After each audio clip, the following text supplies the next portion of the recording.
Bonjour à tous et bienvenue dans ce nouveau numéro du Journal des Sciences pour un tour d'horizon de l'actualité scientifique. Au sommaire de ce numéro, un mammouth en France, changement de saison sur Uranus, un robot escaladeur, les manchots ont de l'avenir. Un mammouth vient d'être découvert en France. Plus exactement, des os de mammouth viennent d'être mis au jour dans une fouille de sauvetage effectuée par l'INRAP à Changis-sur-Marne. L'animal a été découvert dans une carrière à l'occasion de la fouille préventive d'un site artisanal gallo-romain.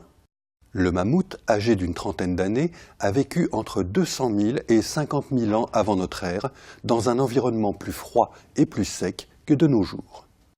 Un éclat de silex, manifestement taillé, a été trouvé juste à côté du squelette, permettant de penser que l'homme de Néandertal, qui vivait en France à cette époque, s'est intéressé à la carcasse de la bête.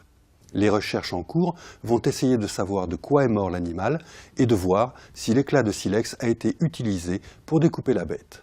De telles découvertes sont rares, il s'agit seulement du troisième squelette complet de mammouth découvert en France.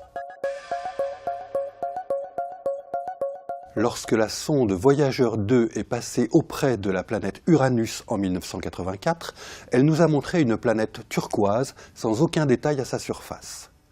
On en avait déduit que cette planète gazeuse et très froide était inerte. Mais des images faites le mois dernier à l'observatoire Keck à Hawaï montrent des bandes de nuages très contrastées à la surface de la planète qui traduisent la présence de vent de près de 900 km/h. Selon Laurence Sromowski, qui a pris ces images avec un télescope de 10 mètres, cette activité serait due au passage des saisons sur la planète lointaine. Les images de Voyageur 2 ont été prises lors de l'été dans l'hémisphère austral. Depuis, la planète s'est déplacée sur son orbite qu'elle parcourt en 84 ans. En 2007, elle est passée à l'équinoxe et maintenant c'est l'automne dans l'hémisphère sud.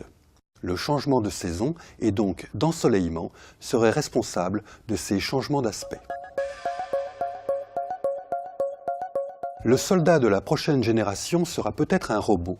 C'est en tout cas sur cela que travaille l'armée américaine par le biais de son agence DARPA en finançant un nouveau robot humanoïde bipède. Appelé PET-Proto, le prototype est capable d'évoluer dans un environnement hérissé d'obstacles difficilement franchissables. Il peut sauter et retomber sur ses jambes sans perdre l'équilibre.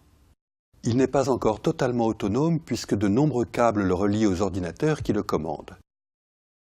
Mais ce robot, conçu par la société Boston Dynamics, pourrait, lorsqu'il sera opérationnel, intervenir dans des environnements difficiles, y compris sur des champs de bataille.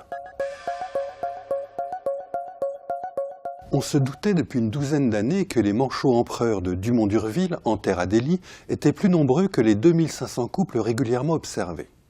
Au tout début du mois de novembre, 2 nouvelles colonies de ces grands oiseaux endémiques de l'Antarctique ont été découvertes par 2 chercheurs de l'Institut pluridisciplinaire Hubert-Curien de Strasbourg. Ces colonies sont situées sur la glace de mer hivernale qui emprisonne les vestiges du glacier Mertz. Séparées l'une de l'autre d'une quinzaine de kilomètres, ces 2 colonies totalisent environ 6000 poussins de manchots. Chaque couple n'ayant qu'un petit, cela correspond à autant de couples d'adultes. Cette découverte multiplie par 3 l'estimation du nombre de manchots empereurs vivant en terre Adélie. Ce numéro est maintenant terminé. Rendez-vous la semaine prochaine pour un nouveau tour d'horizon de l'actualité scientifique. En attendant, retrouvez-nous sur scienceactualité.fr, le site de la rédaction.